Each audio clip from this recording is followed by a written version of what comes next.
Flight 847 from Dallas to Phoenix was supposed to be routine. Sarah Mitchell had chosen seat 12B specifically in the middle of the plane, away from the chaos of families with screaming children in the front and the restless business travelers in first class.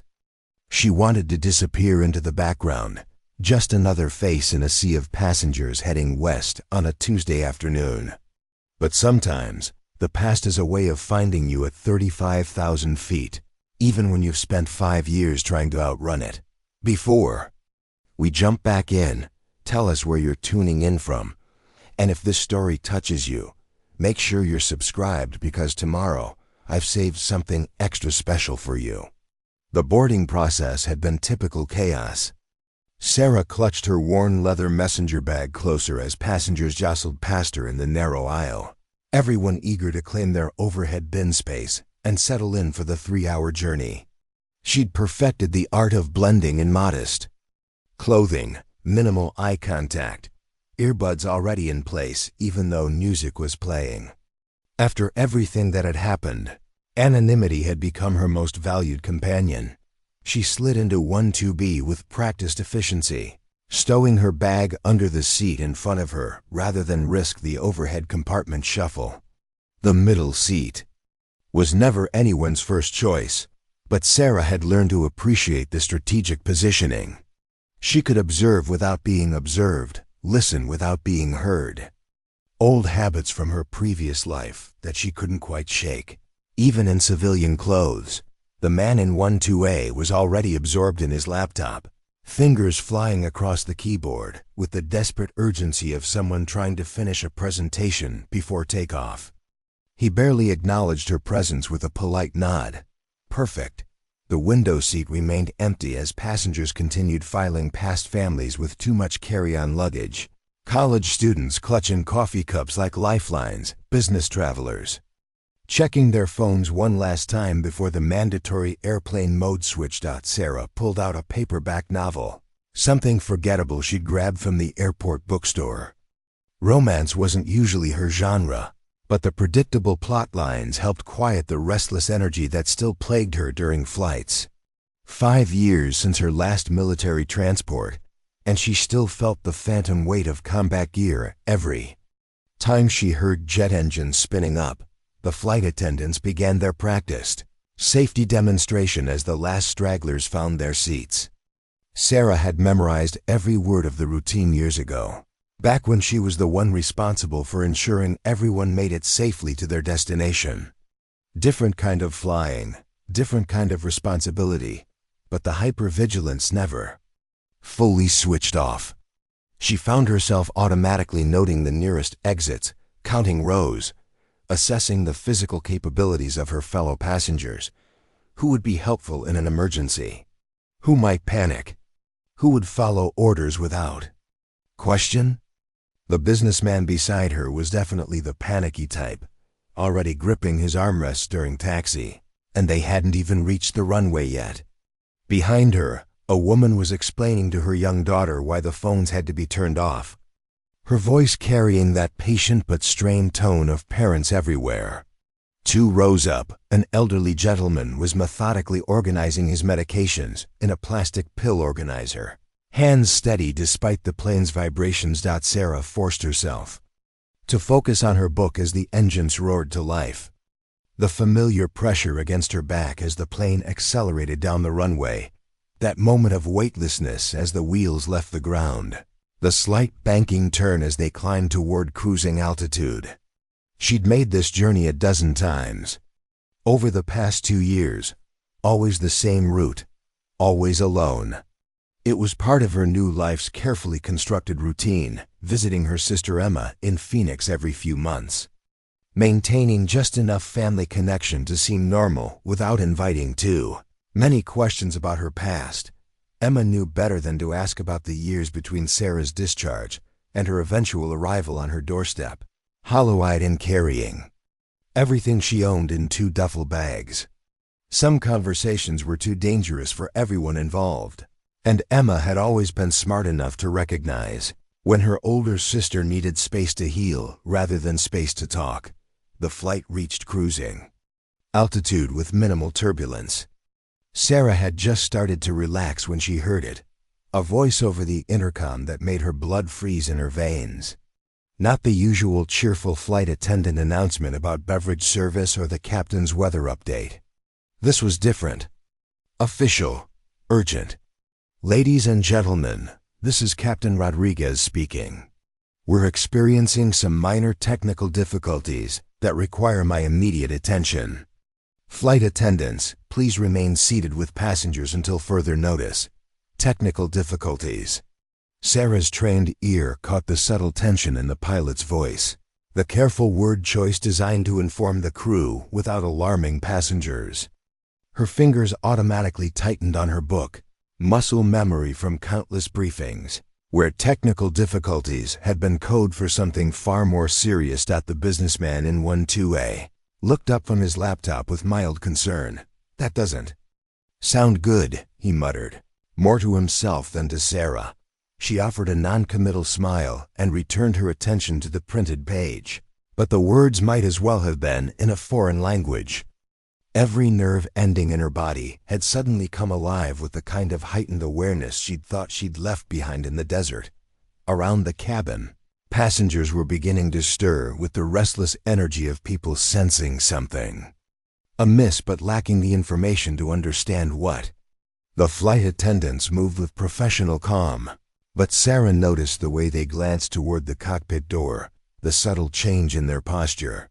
She'd seen that look before, in the faces of soldiers waiting for orders when the situation was rapidly evolving beyond the scope of their training. Her sister Emma's voice echoed in her memory from their last phone conversation. You know you can't keep running forever, right? Whatever happened over there, whatever you think you did or didn't do, it's eating you alive. You used to be fearless. Sarah, remember when you taught me how to change a tire when I was 16? You said fear was just information, and information could be managed. Fear was just information. Sarah took a deep breath and let her training surface for the first time in 5 years.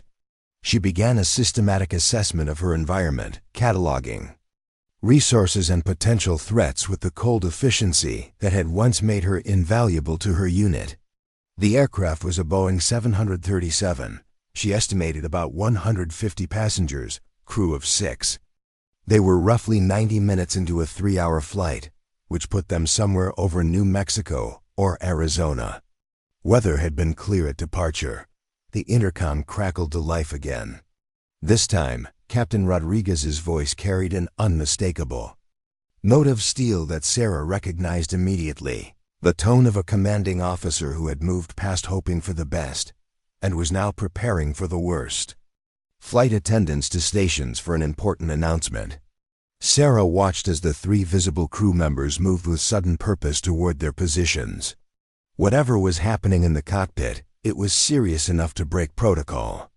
Passengers around her were beginning to murmur among themselves, pointing at their phones to show each other the lack of signal. Craning their necks to see if anyone had information, the rest of them lacked. The elderly man with the pill organizer was now clutching his wife's hand. The mother behind Sarah had stopped her gentle explanations and was speaking in rapid, hushed Spanish to someone across the aisle. Even the college students had put down their phones and were paying attention to the front of the cabin with the focused intensity of people who suddenly realized their day was about to become much more complicated. Sarah found herself automatically running through emergency procedures, calculating descent rates and fuel consumption, estimating their distance from the nearest suitable airfield. The knowledge felt rusty but solid, like a language she hadn't spoken in years, but could still understand perfectly when life depended on it. She was so absorbed in her mental calculations that she almost missed it when Captain Rodriguez's voice returned to the intercom. But this time, he wasn't addressing the general passenger population. This time, his words cut through the cabin noise with the precision of a laser-guided missile, seeking one specific target among the sea of anonymous faces. Falcon, we need you in the cockpit immediately. The cabin fell into absolute silence.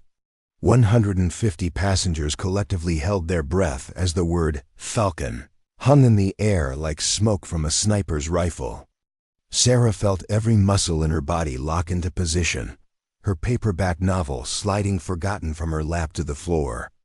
Around her, confused faces turned in every direction, searching for whoever this mysterious person might be.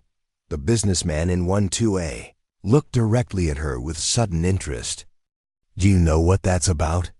he whispered, but Sarah was already moving, years of muscle. Memory took control as she unbuckled her seatbelt and stood with fluid precision. The flight attendants were staring toward the back of the plane, clearly expecting someone to respond, their professional masks slipping to reveal genuine concern. Sarah stepped into the aisle, her civilian clothes feeling like a costume she'd forgotten she was wearing. "Excuse me," she said quietly to the nearest flight attendant, a young woman whose name tag read Jessica. "I need to get to the cockpit." Jessica's eyes widened with recognition and something that looked like relief. "Are you Lieutenant Colonel Sarah Mitchell, call sign Falcon, United States Air Force?" The words came out automatically, crisp and clear despite 5 years of disuse. "What's the situation?" The transformation was instantaneous. Jessica straightened her shoulders and nodded with newfound confidence. "Captain Rodriguez requested you immediately." We lost contact with our co-pilot about 20 minutes ago. He collapsed during the technical difficulty assessment." Sarah processed this information while simultaneously noting the reactions of nearby passengers. Some looked confused, others impressed. A few appeared genuinely frightened by the implications. She ignored them all and focused on Jessica. "Medical. Emergency or something else. Heart attack, we think. We have a doctor on board who's with him now, but—" Jessica's voice trailed off, but Sarah understood. A commercial pilot down meant they needed someone who could actually fly this aircraft if things went south. Lead the way. The walk to the front of the plane felt surreal. Passengers tracked her movement with curious eyes, some pulling out phones. Despite the airplane mode requirements, others whispering to their seat partners about what they'd just witnessed. The mother behind row 12 was explaining to her daughter in rapid Spanish that a real pilot was on the plane, her voice carrying obvious relief. Sarah kept her expression neutral and her pace steady, but internally she was running through everything. She remembered about commercial aviation. Her military experience had been primarily with fighter jets and transport aircraft, different systems, different procedures, different everything. But flying was flying, and crisis management was crisis management. The fundamentals translated across platforms. Preparing and narrating this story took us a lot of time, so if you are enjoying it, subscribe to our channel. It means a lot to us. Now back to the story. Jessica knocked twice on the cockpit door, using what was clearly a predetermined signal.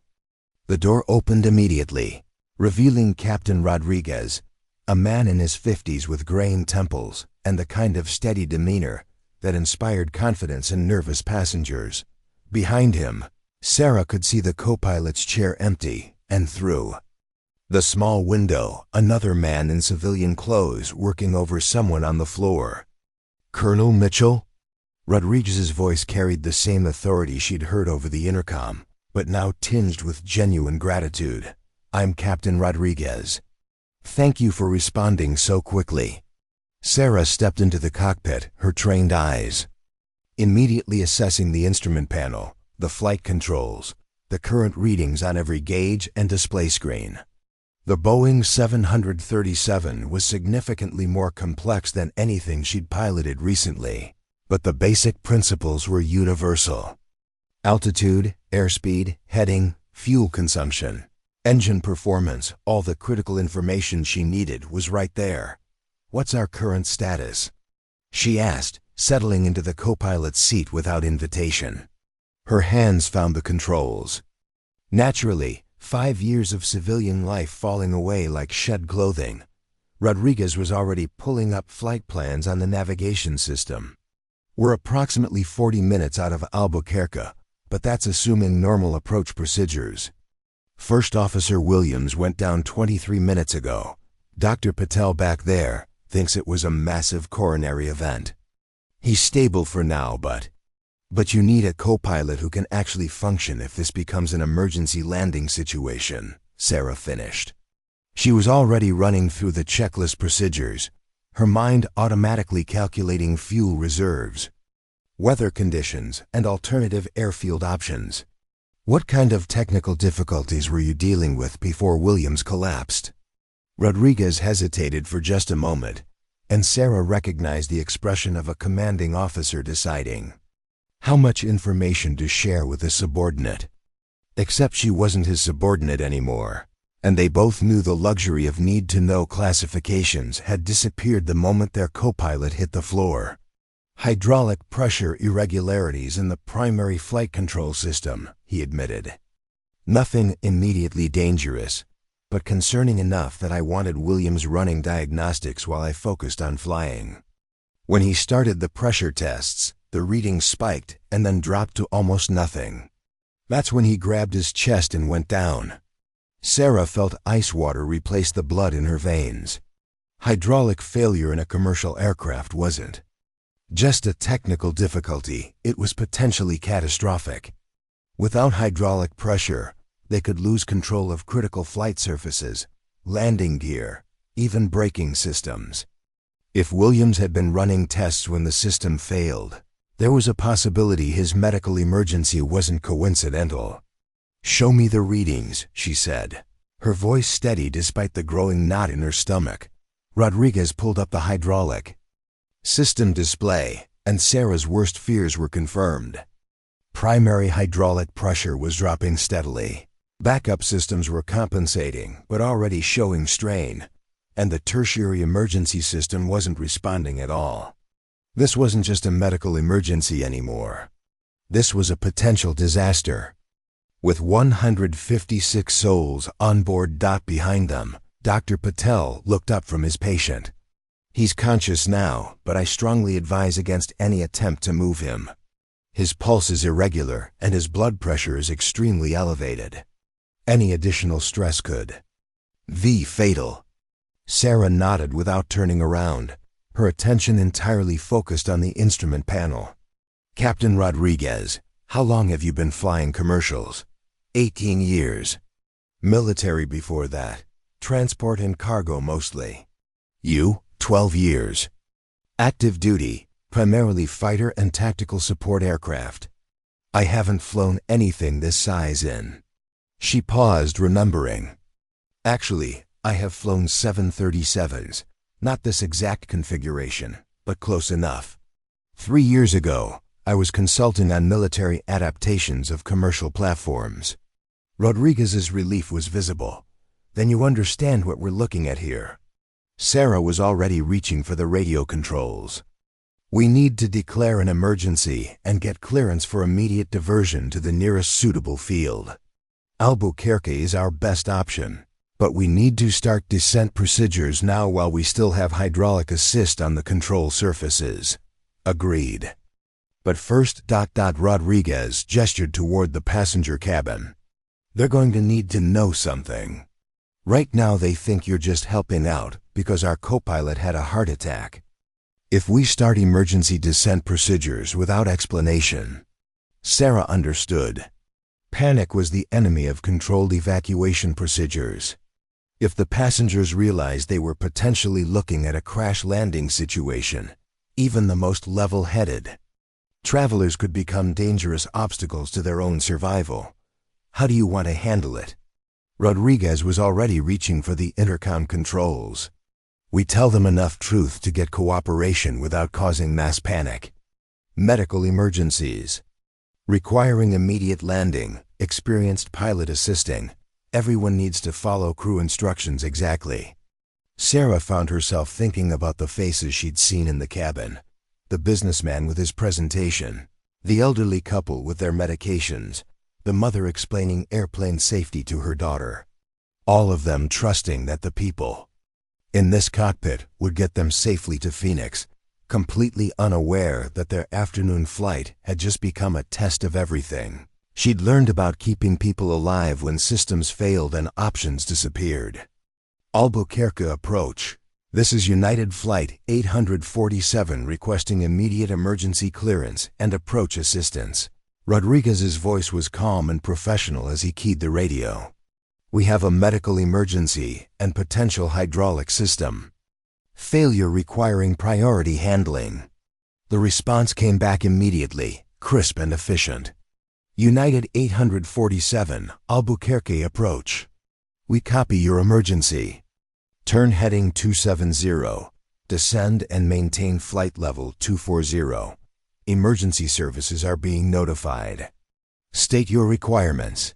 Sarah was already calculating approach angles and emergency procedures when she heard it, her own voice.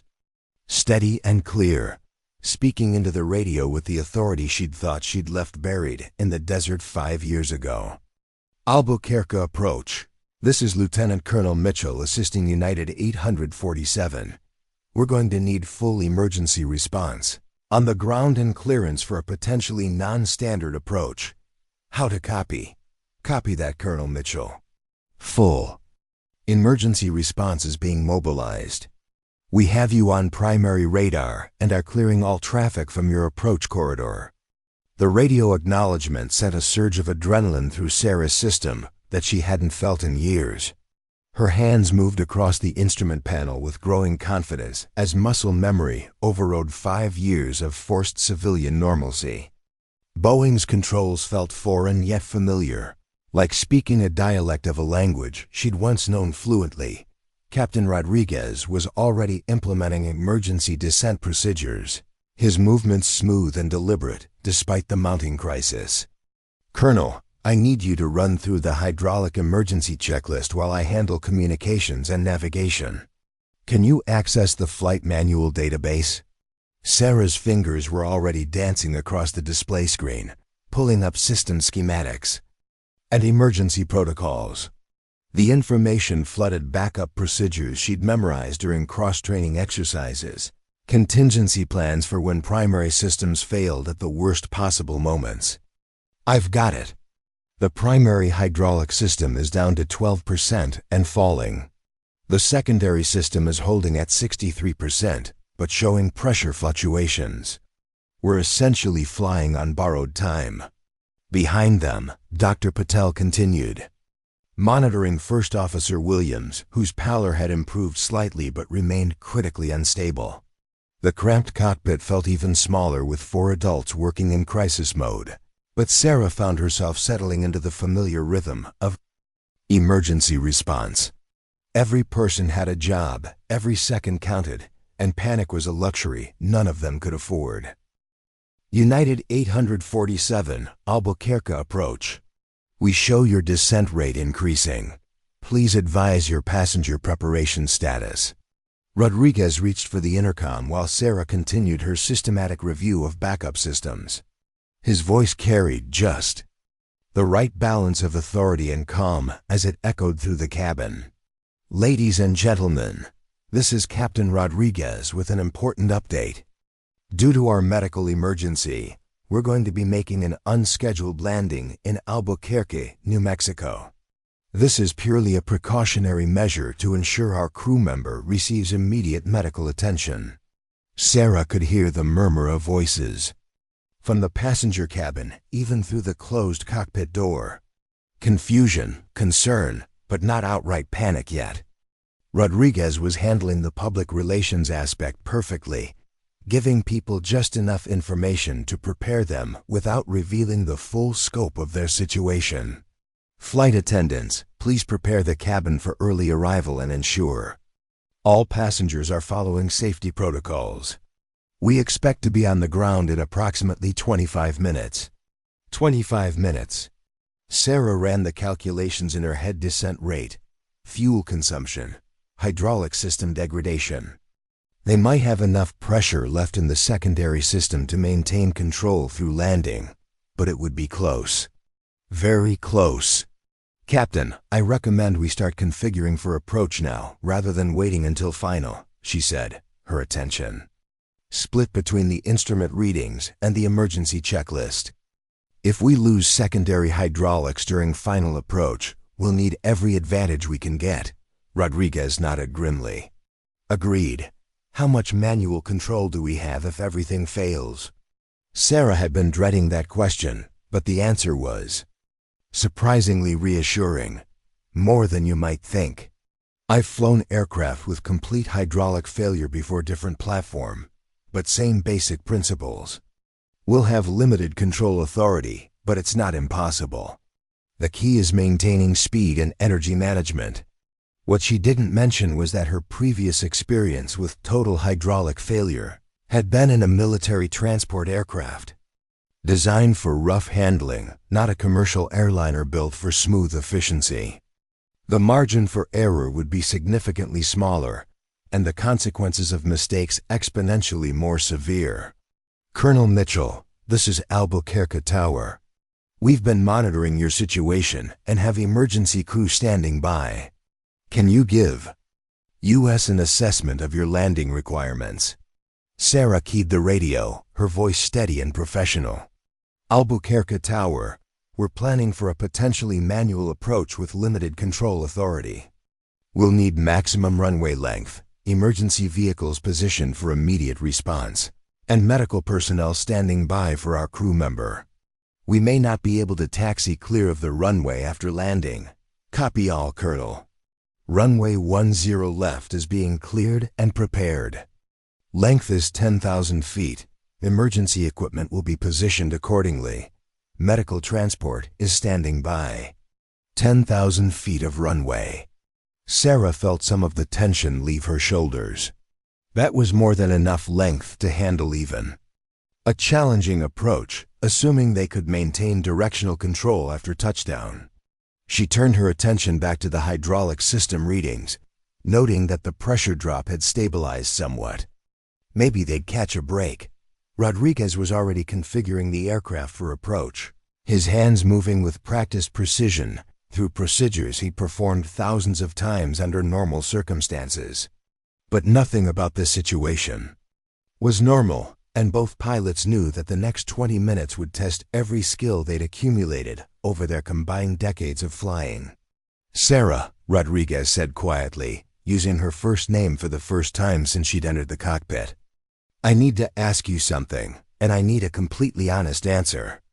How confident are you that we can pull this off? The question hung in the air between them, weighted with the responsibility for 156 lives. Sarah considered her answer carefully, running through every variable she could control and everyone she couldn't. The aircraft was responding to control inputs.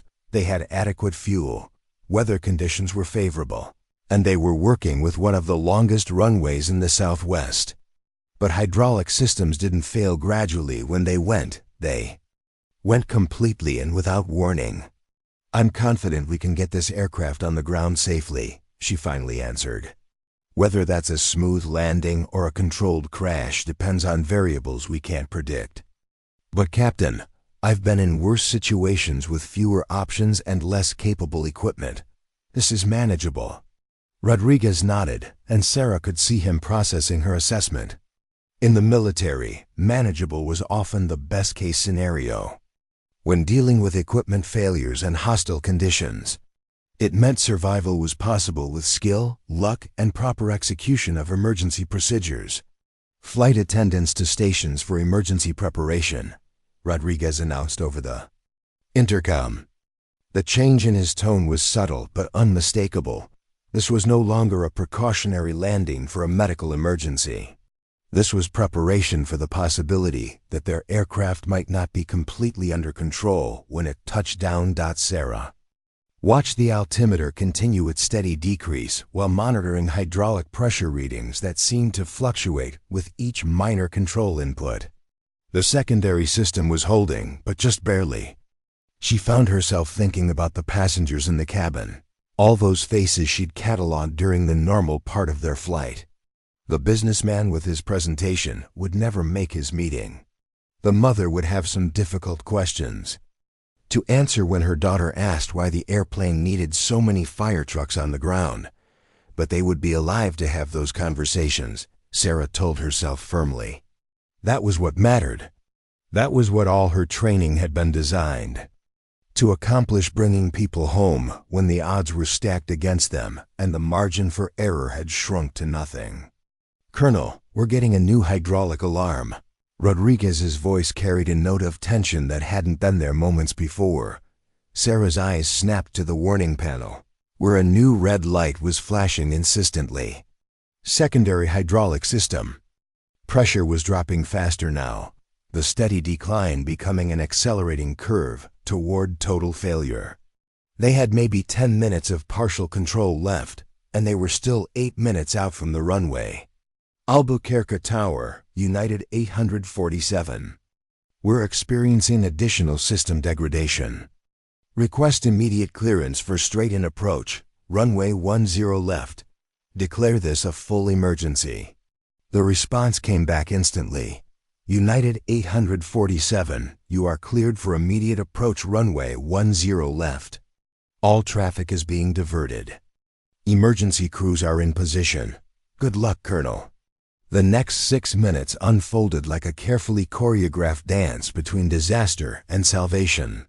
Sarah's hands remained steady on the backup controls as she felt the aircraft's responses becoming increasingly sluggish, each input requiring more effort and producing less predictable results. The secondary hydraulic system wasn't just failing, it was dying in real time, leaving them with manual control that felt like wrestling with a 180,000-pound mechanical beast that no longer wanted to cooperate. "Flaps to approach setting," Rodriguez called out, his voice maintaining professional calm despite the sweat beading on his forehead. The aircraft shuddered slightly as the wing surfaces extended, creating more drag and changing the flight characteristics in ways that would have been routine under normal circumstances, but now felt like threading a needle in a hurricane. Sarah compensated for the configuration change, her military training automatically adjusting for the new flight envelope. Airspeed holding steady at 170 knots. "We're still high on the approach path, but that's better than being low with limited control." Authority.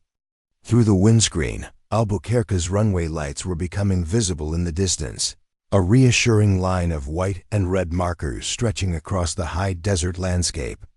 Emergency vehicles were already in position along both sides of the runway, their flashing lights creating an elaborate light show that would have been beautiful under different circumstances.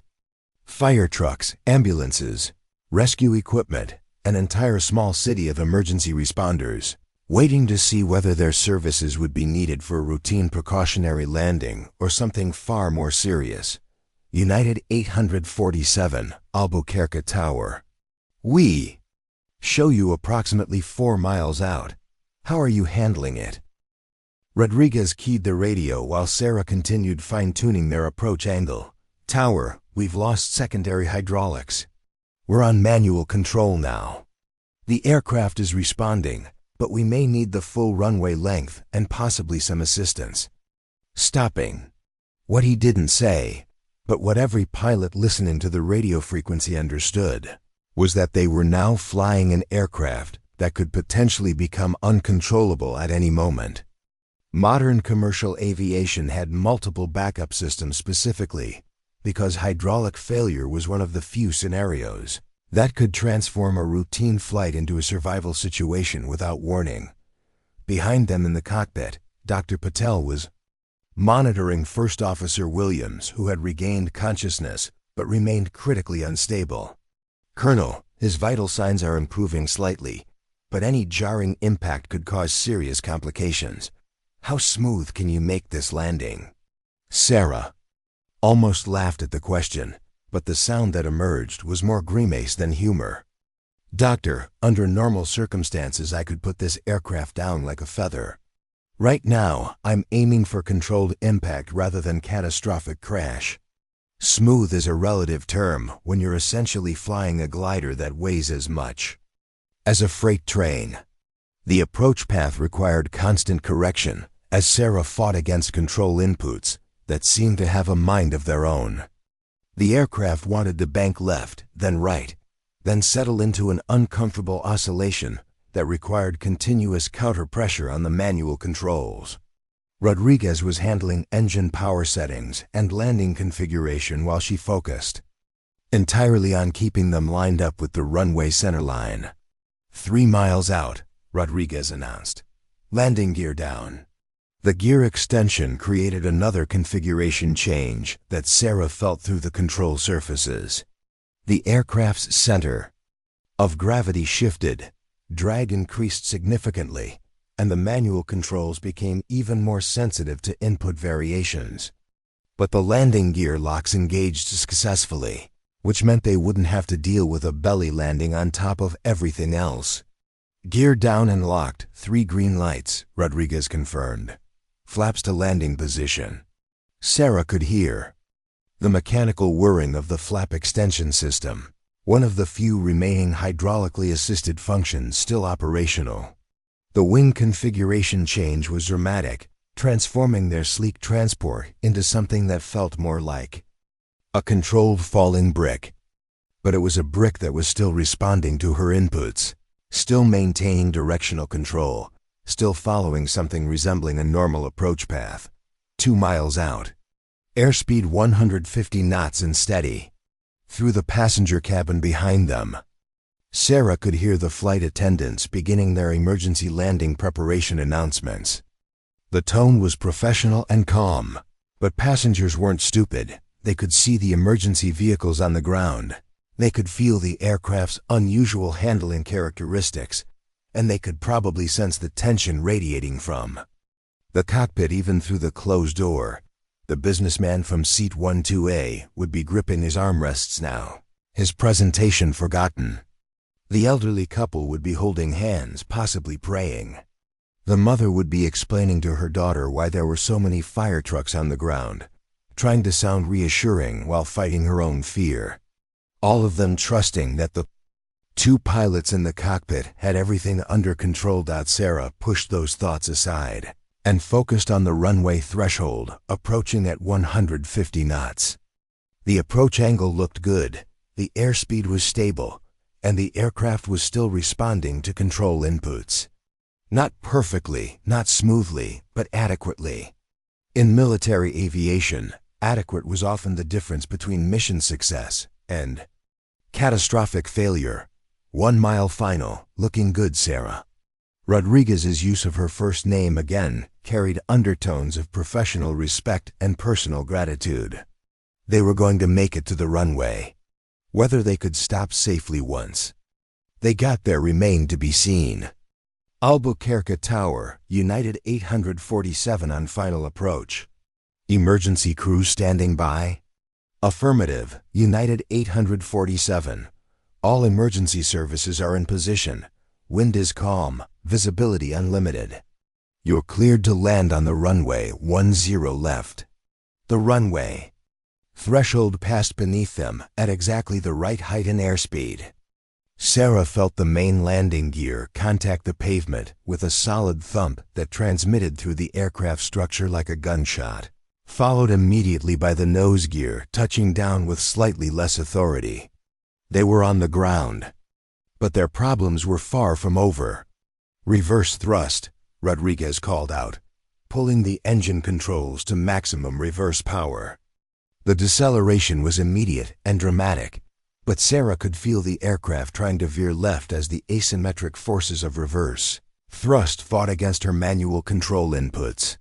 "I've got it," she said through gritted teeth, applying right rudder pressure to keep them tracking straight down the runway centerline. The manual flight controls were heavy and unresponsive now, requiring physical strength rather than the light touch that characterized normal operations. But they were decelerating appropriately, bleeding off airspeed at a rate that suggested they would stop well short of the runway's end. Halfway down the 10,000-foot runway, Rodriguez called out their deceleration progress. 80 knots and slowing. "Sarah, you're doing great." But Sarah was already thinking ahead to the next challenge. Once they stopped, they would need to evacuate 156 passengers from an aircraft that had suffered multiple system failures, with emergency crews standing by. and a critically ill crew member who couldn't be moved safely. The landing was just the first part of getting everyone home alive. 60 knots. 50 knots. We're going to make it. The aircraft finally rolled to a complete stop, approximately 7,000 feet down the runway. Well, short of the departure end, but far enough that they would need ground transportation to reach the terminal. Through the windscreen, Sarah could see emergency vehicles already approaching from multiple directions, their lights creating a spectacular display against the high desert twilight. United 847 is stopped on runway 10 left, Rodriguez announced. Over the radio, his voice carrying relief and exhaustion in equal measure. We need medical assistance for our crew member and ground transportation for passengers. Aircraft systems are shut down and secure. Sarah finally allowed herself to release the death grip she'd maintained on the manual flight controls. Her hands were shaking slightly, not from fear, but from the adrenaline come down that always followed high-stress operations. They had done it. 156 passengers and crew were safe on the ground. An aircraft worth millions of dollars was intact, and a situation that could have ended in catastrophe had been resolved through skill, training, and what her old squadron commander would have called superior airmanship under adverse conditions. The silence that followed their successful landing lasted exactly 12 seconds. Then the aircraft erupted into spontaneous applause from the passenger cabin, a sound that penetrated even the heavily insulated cockpit walls. Sarah had heard that sound before, in military transports returning from dangerous missions, but never as a civilian. Never when she was responsible for bringing people home to their ordinary lives instead of their next deployment. Emergency vehicles surrounded the aircraft within minutes, their crews moving with practiced efficiency despite the unusual circumstances. Fire suppression teams checked for fuel leaks and overheated components, while medical personnel prepared to board and assess First Officer Williams. Through the cockpit windows, Sarah could see news helicopters circling at a respectful distance, their cameras undoubtedly broadcasting live footage of what would soon become a major aviation story. Captain Rodriguez was already coordinating with ground control for passenger evacuation procedures when Dr. Patel tapped Sarah on the shoulder. "Colonel, I think you should know Officer Williams was conscious during the landing. He wants to speak with you." Sarah turned to see the co-pilot, propped up against the cockpit wall, his color much improved but still wearing an oxygen mask. His eyes were alert and focused, tracking her movement as she knelt beside him. "That was some flying, Colonel," Williams said weakly, his voice muffled by the mask but clearly audible. 22 years I've been doing this job, and I've never seen anyone handle total hydraulic failure like that. Where did you learn to fly manual approaches with that level of precision?" Sarah found herself hesitating, not because she didn't want to answer, but because the honest answer would require explanations she wasn't sure she was ready to give. Different kind of flying, different kind of training. The important thing is that everyone's safe. Williams nodded slowly, but his expression suggested he understood there was more to the story. "The FAA is going to want a full debrief. Media too, probably. You ready for that kind of attention?" Before Sarah could respond, Rodriguez's voice cut through their conversation. "Colonel, I need you to handle the passenger evacuation briefing. The flight attendants are requesting guidance on emergency procedures, and frankly, you've got more experience with crisis management than anyone else on this aircraft." Sarah stood and moved toward the cockpit door, pausing only to grab the intercom. Microphone.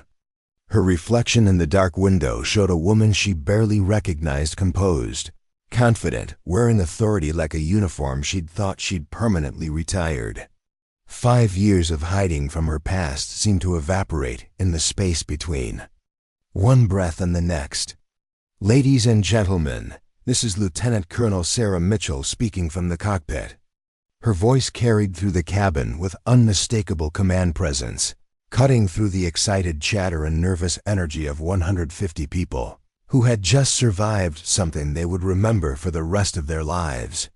I want you to know that our aircraft is completely secure and there is no immediate danger. However, due to the technical issues we experienced, we'll need to conduct a precautionary evacuation using emergency slides rather than normal boarding bridges.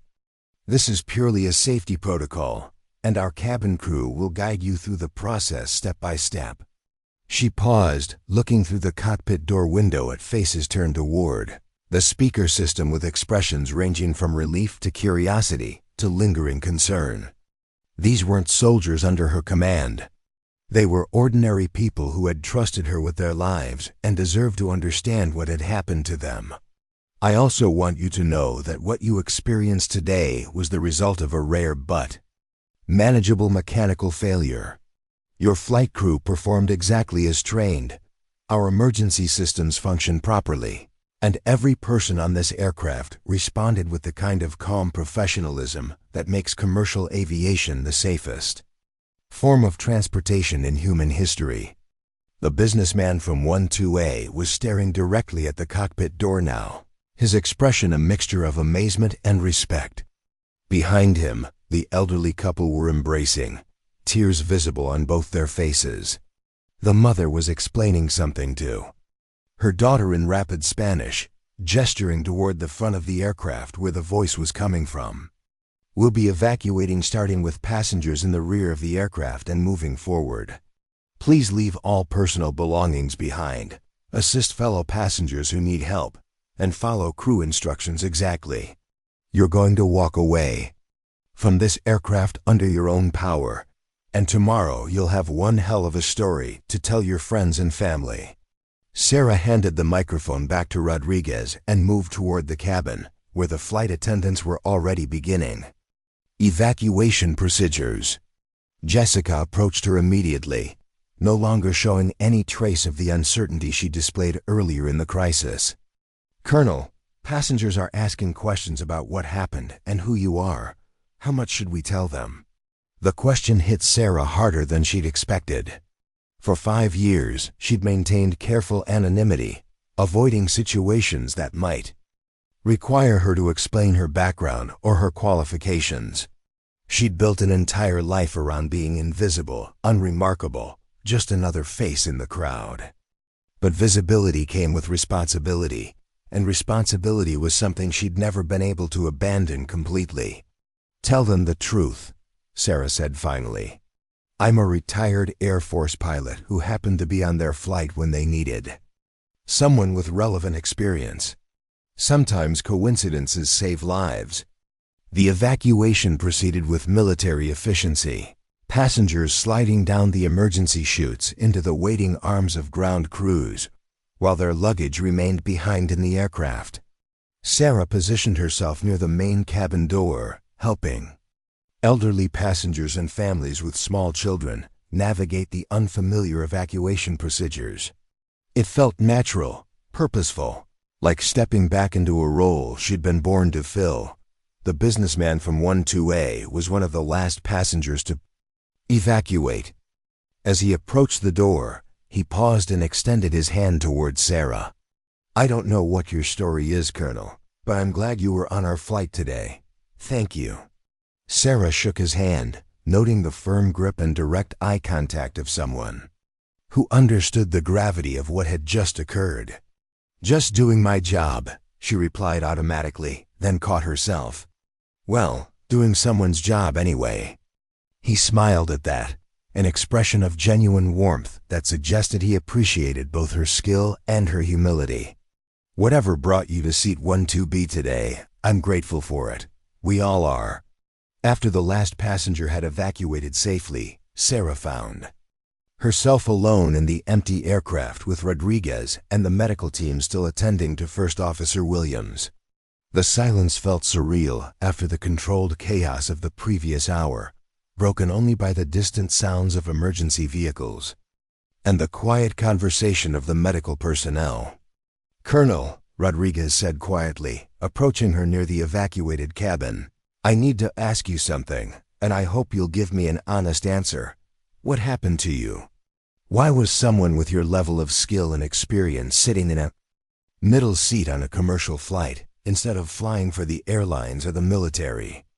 Sarah looked out the window at the emergency vehicles, the news helicopters, the growing crowd of airport personnel and officials who would soon want detailed explanations of everything that had occurred. In a few hours, her name and her story would be public knowledge, her carefully constructed anonymity shattered beyond repair. "That's a longer conversation than we have time for right now," she said finally. "But Captain, what happened here today, ... This is exactly why I stopped flying. Sometimes the responsibility for other people's lives becomes too heavy to carry. Sometimes you make decisions that save everyone except the person you used to be." Rodriguez nodded slowly, as if her answer explained more than she'd actually revealed. "For what it's worth, Colonel, the person you used to be just saved 156 lives today. Maybe it's time to think about who you want to be tomorrow." As they prepared to leave the aircraft for the final time, Sarah took one last look at seat 12B, where her book still lay forgotten on the floor next to her messenger bag. In 6 hours, she would be on another flight to Phoenix, this time in the cockpit, as Captain Rodriguez has personally requested a co-pilot for the ferry flight to deliver their passengers to their original destination. The woman who had tried to disappear into the background of commercial aviation was gone forever, replaced by someone who could no longer pretend that expertise came without obligation. Her phone was already buzzing with messages from news organizations, aviation authorities, and former military colleagues who had seen the breaking news coverage. But for the first time in 5 years, Sarah Mitchell wasn't running from her past anymore. She was walking toward whatever came next, carrying the weight of her experience as strength rather than burden, ready to discover who Falcon could become when she finally stopped hiding her wings. The Albuquerque airport terminal buzzed with activity that had nothing to do with normal flight operations. News crews set up equipment near the gates. Federal aviation investigators consulted clipboards and laptops, and airline executives worked phones with the urgent intensity of people managing a crisis that could define their careers.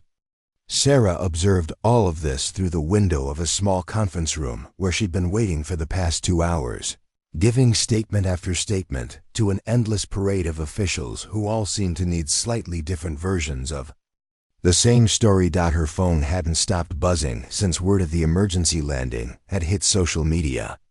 Text messages from numbers she didn't recognize, emails from aviation magazines and network news programs, voicemails from former squadron mates she hadn't spoken to in years. The military had trained her for many types of unexpected situations, but sudden celebrity wasn't among them. FAA Inspector Daniel Crawford entered the conference room carrying yet another clipboard and wearing the expression of someone who had already conducted a dozen similar interviews that day.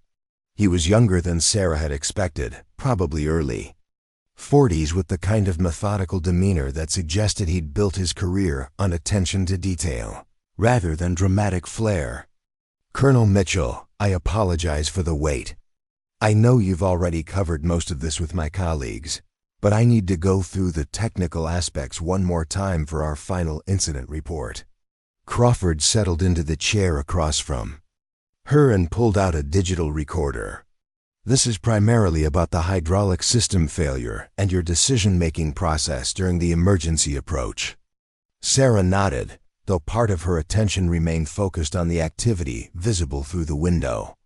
Captain Rodriguez was being interviewed by a television crew near the gate area, his animated gestures suggesting he was describing the final approach sequence. She could see passengers from their flight scattered throughout the terminal, some on phones with family members, others being interviewed by reporters, all of them part of the story that was growing larger by the hour. "Inspector Crawford, before we begin, I need you to understand something. I haven't been actively flying for 5 years.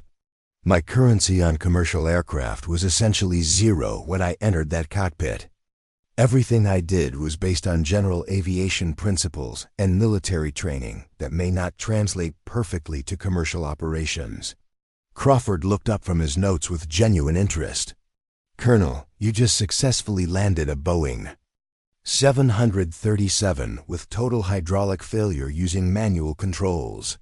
Your general aviation principles saved 156 lives.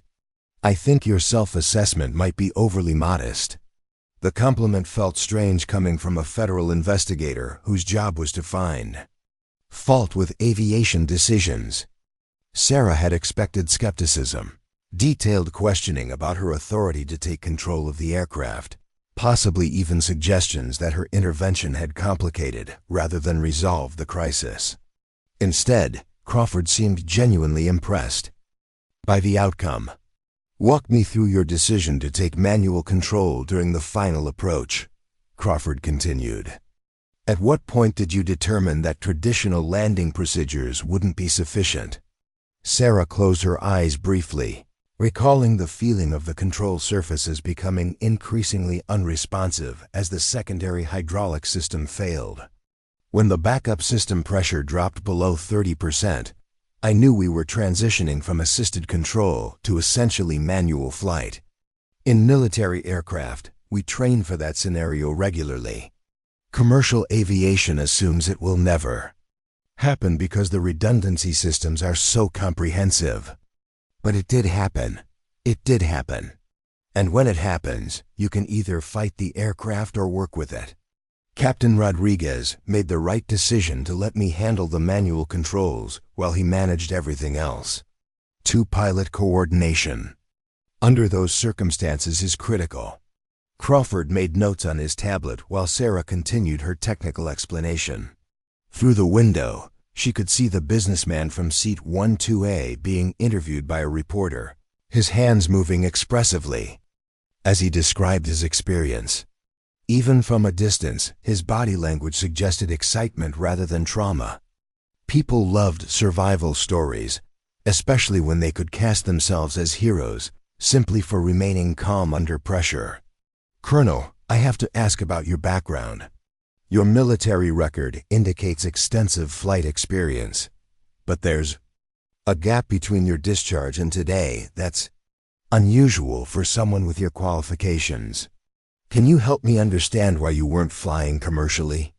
The question Sarah had been dreading finally arrived, delivered with the polite professionalism of someone who had obviously done his homework.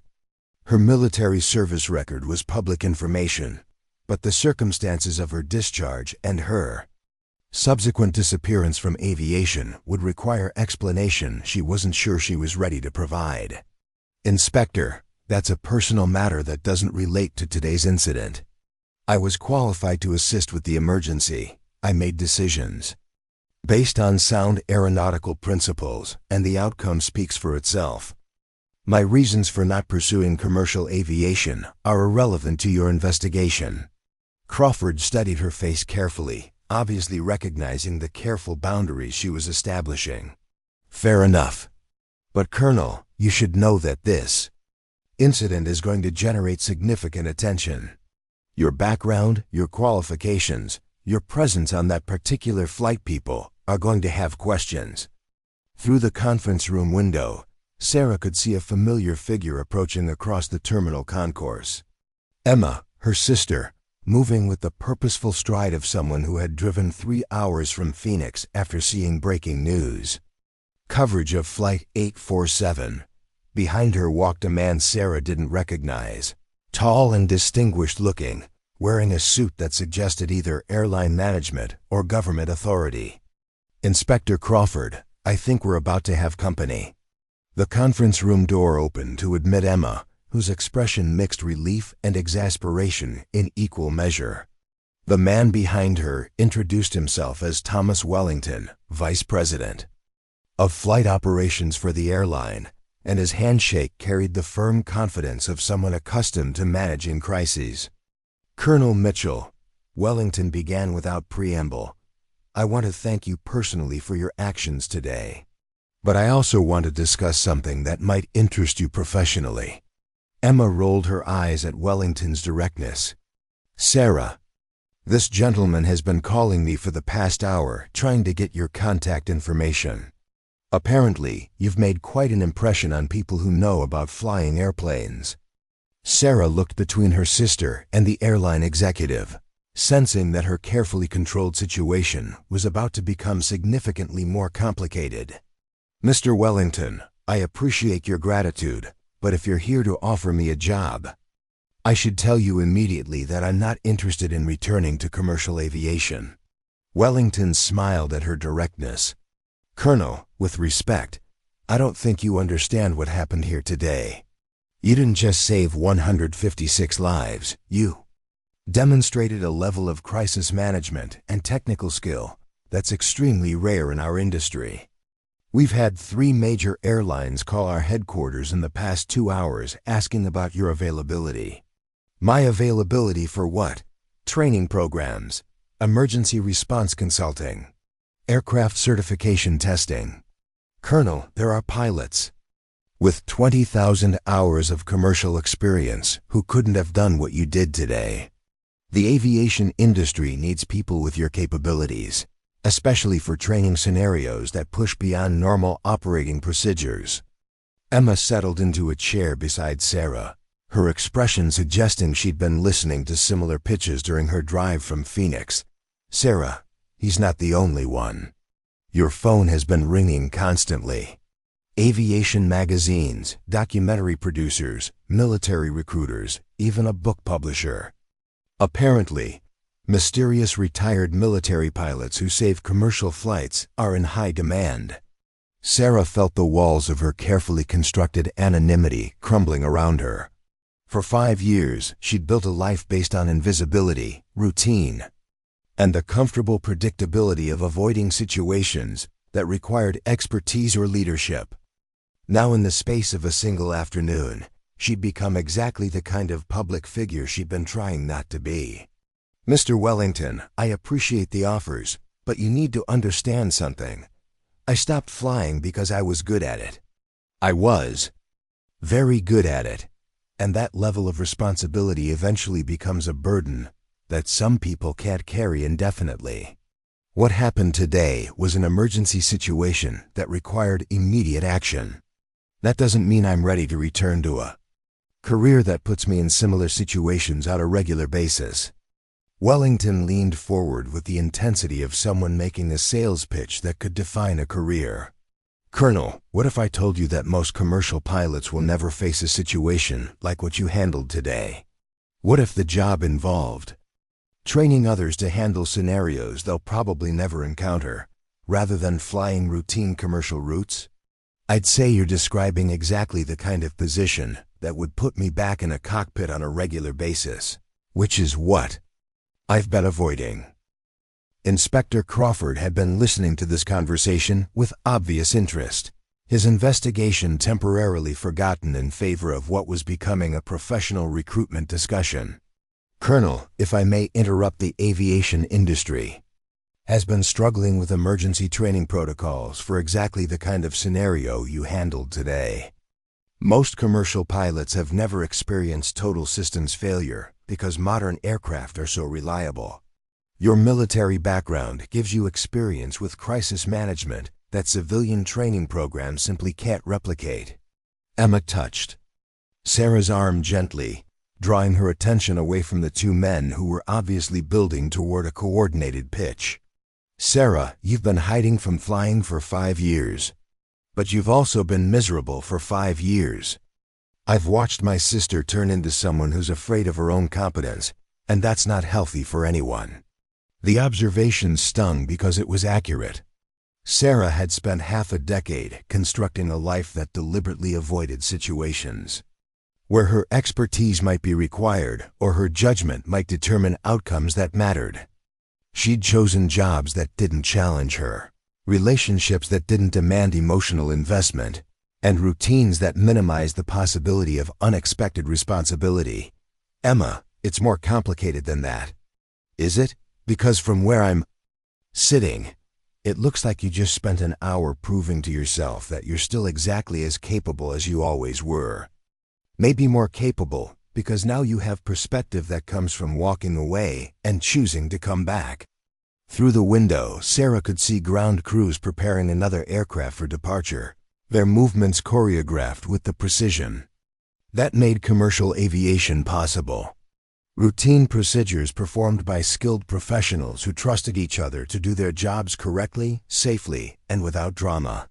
It looked peaceful from a distance, like a world where expertise was valued, rather than feared. Wellington sensed the shift in her attention and pressed his advantage. "Colonel, let me make you a specific offer. Our training division needs someone to develop emergency procedures curricula for scenarios that push beyond standard protocols. The position would involve simulator time, classroom instruction, and occasional consultation on aircraft certification testing. No scheduled passenger service, no routine commercial flights, no pressure to return to regular cockpit duties. Essentially, you want me to teach other pilots how to handle the kind of situation we dealt with today." "Exactly. You'd be preparing pilots for emergencies they hope they'll never face, using experience that most of them will never acquire through normal commercial operations.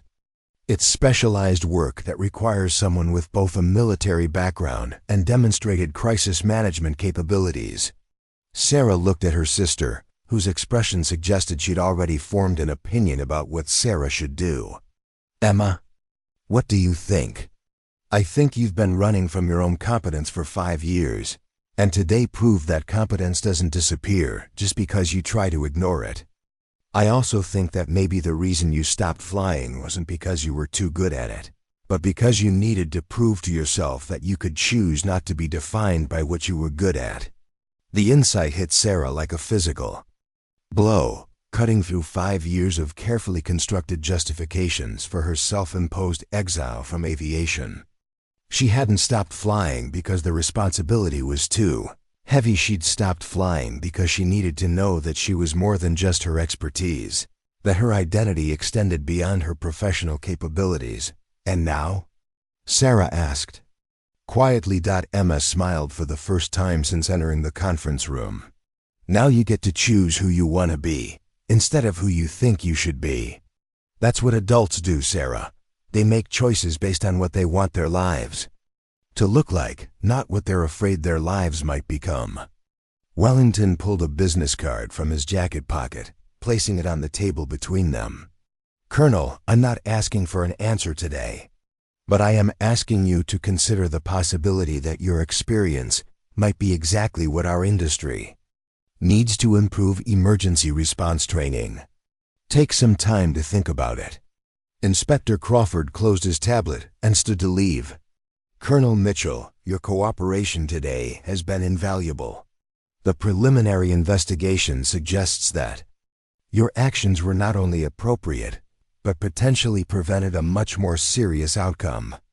The aviation community owes you a significant debt of gratitude." As the two men left the conference room, Sarah found herself alone with Emma for the first time since the emergency landing. Her sister moved to the window, looking out at the continuing activity on the tarmac where their aircraft sat surrounded by investigation equipment and maintenance crews. "Sarah, can I ask you something? What really happened 5 years ago that made you stop flying?" Sarah joined her sister at the window, watching technicians examine the aircraft that had carried them safely through a crisis that could have ended very differently. "I made a decision that saved everyone except the person I thought I was supposed to be. And I've been trying to figure out who I actually am ever since." Emma nodded slowly, as if the answer explained more than Sarah had actually revealed. "And now?" "Now I'm starting to think that maybe the person I'm supposed to be is exactly the person who was sitting in seat 12B when that cockpit door opened and someone needed Falcon to come home."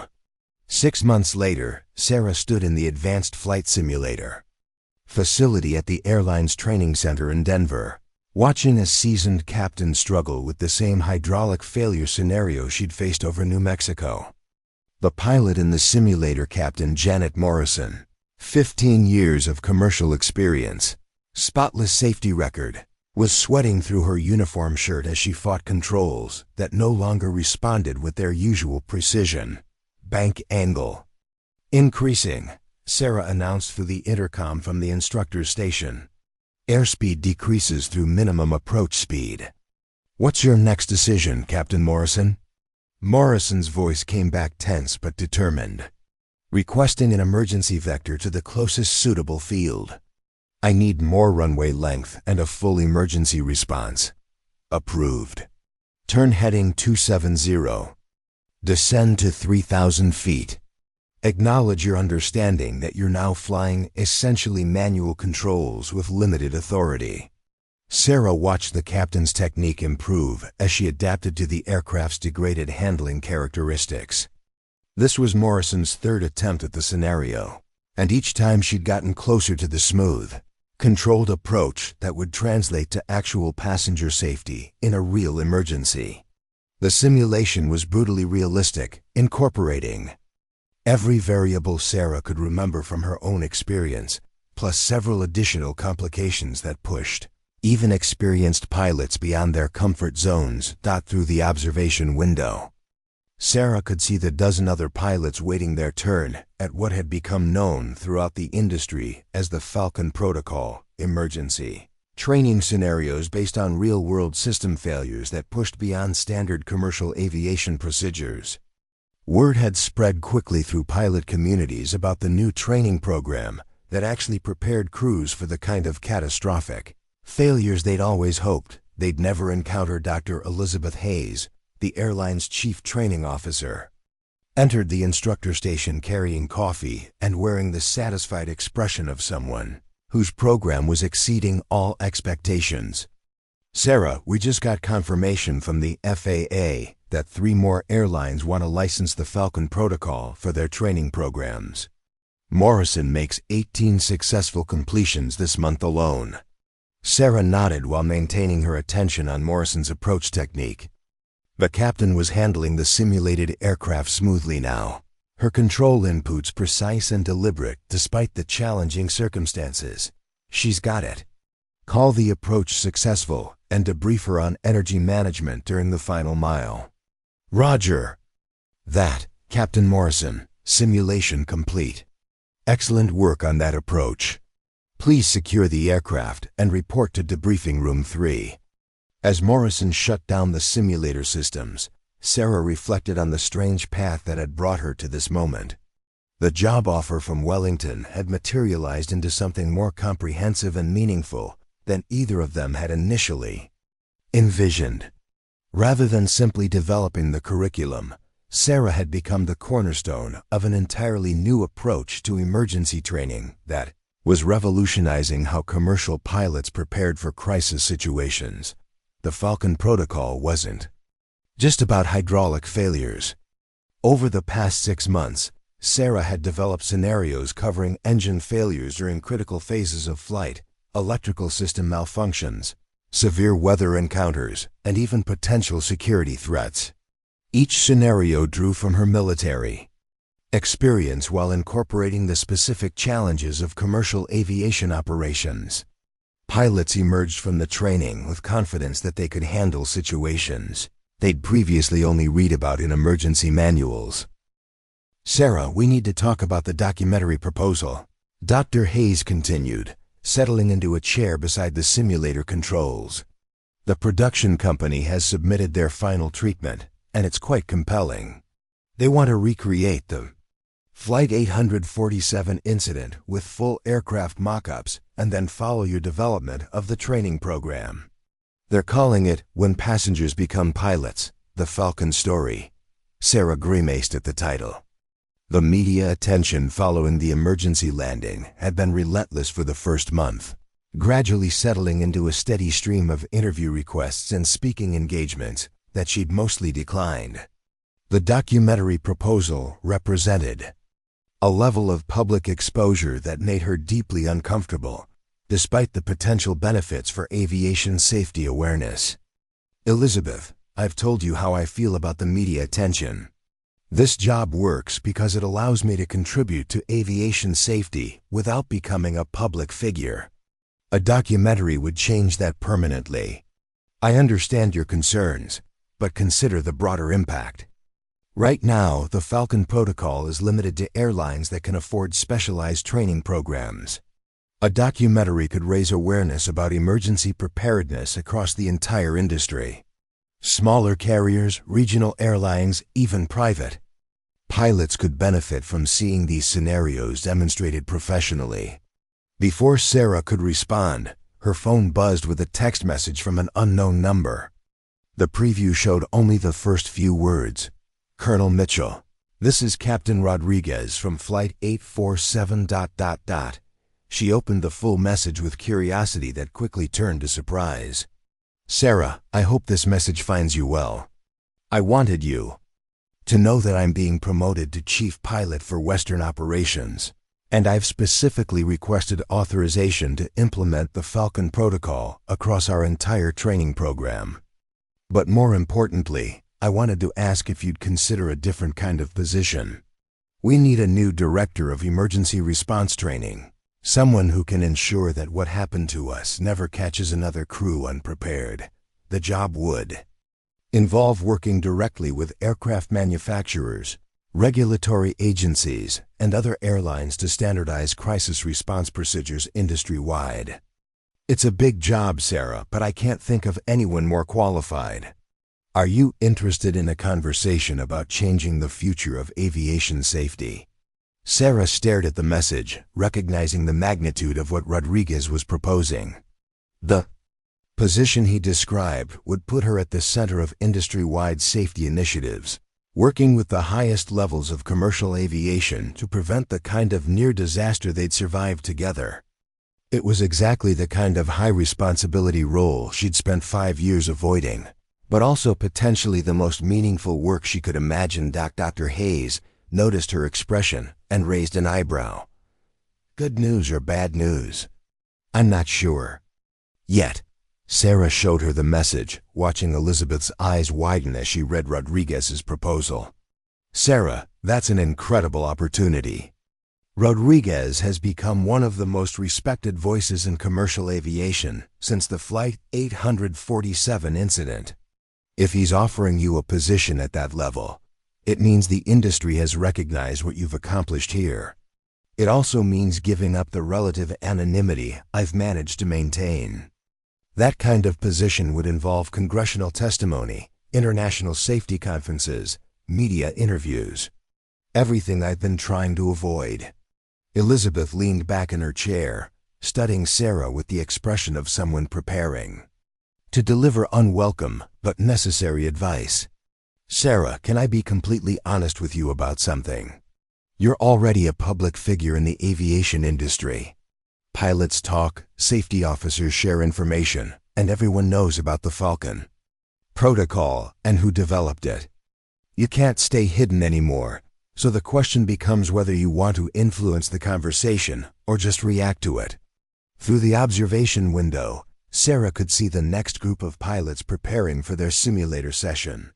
Captain Morrison was briefing her colleagues on the scenarios they were about to face, sharing techniques and insights that would help them handle their own simulated emergencies more effectively. The ripple effect of knowledge transfer was visible. One pilot's improved skills would eventually benefit every passenger who flew with someone trained in the Falcon Protocol. Her phone buzzed again, this time with a call from a number she recognized immediately. Emma, probably calling with her weekly check-in disguised as casual sister conversation. Sarah answered on the second ring. Let me guess. Emma's voice carried obvious amusement. You're standing in a flight simulator facility trying to decide whether to take a job that would make you important and visible. 2 things you've spent 5 years convinced you didn't want to be. How did you never mind? I don't want to know how you know about Rodriguez's offer already. Sarah, you're my sister and you're finally doing work that makes you happy. Of course I pay attention to opportunities that might affect your career. The question is, what are you afraid of this time? Sarah looked around the training facility, noting the state-of-the-art equipment, the dedicated professionals working to improve aviation safety. The institutional commitment to preparing pilots for situations they hoped they'd never face. This place existed because she'd been willing to step forward when expertise was needed. The Falcon Protocol existed because she'd chosen to transform her personal experience into knowledge that could benefit others. "I'm afraid of caring too much again," Sarah admitted quietly. "I'm afraid of becoming responsible for outcomes I can't completely control. I'm afraid of making decisions that matter to people I'll never meet." Emma's response came without hesitation. "Sarah, you've been making decisions that matter to people you'll never meet for the past 6 months. Every pilot who's completed your training program will carry those skills for the rest of their career. Every passenger who flies with someone trained in the Falcon Protocol benefits from your expertise, whether they know it or not. You're already responsible for outcomes you can't control. You're just doing it from a safe distance." The observation hit Sarah with the same clarity that had driven her to action during the Flight 847 crisis. She'd spent 5 years believing that stepping away from responsibility would protect her from the weight of other people's lives. But responsibility didn't work that way. Expertise created obligation, whether you acknowledged it or not, and trying to hide from that obligation only limited your ability to fulfill it effectively. "Elizabeth," Sarah said, turning back to Dr. Hayes, "if I were to consider Rodriguez's offer, what would happen to the Falcon Protocol here? The program has grown beyond any single instructor. We have 4 pilots now certified to deliver the training, and 2 more completing instructor qualification. Your curriculum design work is complete, and the scenarios you've developed are being integrated into our standard training rotations. Honestly, Sarah, you've built something that doesn't need you anymore, which means you're free to build something bigger." Sarah walked to the observation window, watching the next group of pilots enter the simulator with the focused determination of professionals, preparing to test their skills against scenarios designed to push them beyond their comfort zones. Each of these pilots would return to their regular flight duties with enhanced capabilities and increased confidence. Some of them might never face a real emergency, but if they did, they would be prepared in ways that previous generations of commercial pilots had never been. She thought about the businessman from seat 12A, now probably back to his normal routine of presentations and meetings, carrying with him the memory of an afternoon when ordinary commercial aviation had become extraordinary. She thought about the elderly couple, the mother and daughter, all the passengers who had trusted her with their lives during a crisis she hadn't chosen, but couldn't have walked away from. "Elizabeth, I want to accept Rodriguez's offer, but with conditions." Dr. Hayes looked up with obvious interest. "What kind of conditions?" "First, the documentary gets made, but with focus on the training program and emergency preparedness rather than personal drama. The story should be about how the aviation industry learns from crisis situations, not about individual heroics." "Agreed." "What else?" "Second, I want the Falcon Protocol released as an open-source curriculum that any training organization can access and implement. If this knowledge can save lives, it shouldn't be limited to airlines that can afford specialized programs. That's going to require some negotiation with corporate, but I think it's doable. Anything else?" Sarah pulled out her phone and opened Rodriguez's message, reading it again with a new understanding of what accepting would mean for her life and career. "Third, I want to expand the program beyond commercial aviation. Military transport pilots, emergency medical aircraft, cargo operations, anyone who flies passengers or critical missions should have access to this kind of training." Elizabeth smiled broadly. "Sarah, you're describing a complete transformation of how the aviation industry approaches emergency preparedness. Are you sure you're ready for that level of responsibility?" Sarah thought about the question seriously, remembering her conversation with Emma about choosing who she wanted to be versus who she was afraid she might become. For 5 years, she'd defined herself by what she was running from rather than what she was running toward. The Flight 847 emergency had forced her to confront the reality that expertise came with obligation, but it had also shown her that fulfilling that obligation could be profoundly meaningful. Elizabeth, I spent 5 years convinced that being good at something dangerous meant I had to choose between competence and peace of mind. But sitting in seat 12 bites taught me something I'd forgotten. Sometimes the most peaceful thing you can do is exactly what you're trained for when people need it most. She composed her response to Rodriguez's message, typing carefully but with growing confidence. Captain Rodriguez, thank you for thinking of me for this position. I accept your offer, with the understanding that our goal should be transforming emergency response training across the entire aviation industry. I believe we can create systems that ensure what happened to Flight 847 becomes a routine training scenario rather than a life-threatening surprise. When can we start? After sending the message, Sarah looked out at the simulator facility one last time as Dr. Hayes prepared to announce her departure to the training staff. In 6 months, she'd transformed from someone hiding from her expertise to someone ready to use that expertise to revolutionize aviation safety training. The change felt natural now, like finally admitting something about herself she'd always known, but hadn't been ready to accept. Her phone buzzed with Rodriguez's response. Sarah, I was hoping you'd say yes. Welcome back to aviation. Let's change how we prepare pilots for the impossible. First meeting is Monday in Seattle. Bring your flight suit, we're going flying. Sarah smiled at the message, recognizing the excitement in Rodriguez's words and feeling it echoed in her own anticipation.